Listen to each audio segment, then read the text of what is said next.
Hey, we're in front of the Tennis Warehouse tent at Indian Wells. Let's go inside and take a look around and see what they have.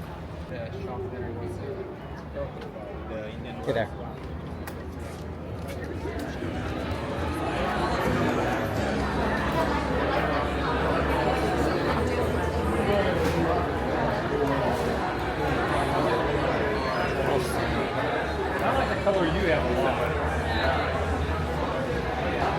So they do have a couple stringers here, the head stringing machines. Last time I was here, they just had some Echelon H's, and now they actually have constant pull head machines, and they're the head rackets. And let's see what's new or interesting. Is there a Technifibre wall? There is a Technifibre wall. Let's see. They have rackets.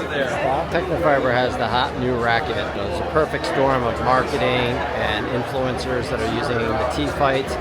And I think they have 3 pros using it: Medvedev, Bublik, and Talon Griekspoor, amongst others. So there are the T-Fights. They seem to be so short on rackets that they're not giving away demos to content creators, or at least not at my level. So I may not be getting a Technifibre T-Fight. Again, I don't do a lot of racket reviews, so I'm not too interested in most rackets. But in this one I actually am, because I like what they did with the weight and balance, much more my general style. That's not to say I would like this, but I think they're the first manufacturer headed in the right direction with more headlight rackets, even at the heavier versions, where most of the time, or even even the lighter versions. You don't carry the 255 in the US. 270. This is 270. Solinco. Sorry. Solinco and the new Mach 10 string, which I did pick up a set a couple days ago. And then there's the KSwiss shoes, which I find interesting is the Hypercourt 2 Express 2s. I think they're some of the most popular KSwiss shoes that they have, but I actually like the Express Light 3s, which are only sold in Europe from my understanding. They don't even sell them here in the States. And moving our way around, we have the new Yonex E-Zones, which I like the collar and the cosmetics. I think they're great. I haven't played with E-Zone. As most of you know, I'm not much of a racket nerd. I like to stick with a particular racket. I don't like to do racket journeys personally.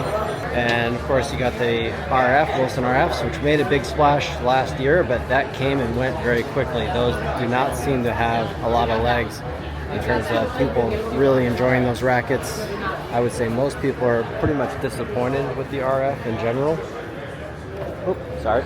And then of course you have the blades, which are one of the most popular rackets. Tsitsipas just moved away from the blade in the last couple tournaments, so he doesn't seem to be using a blade anymore, even though he's a Wilson-sponsored player. He's looking for more power, and the blade just doesn't seem to give you the power that he wants, at least in particular. And then Prince, I'm not sure, I think Prince was bought by Tennis Warehouse.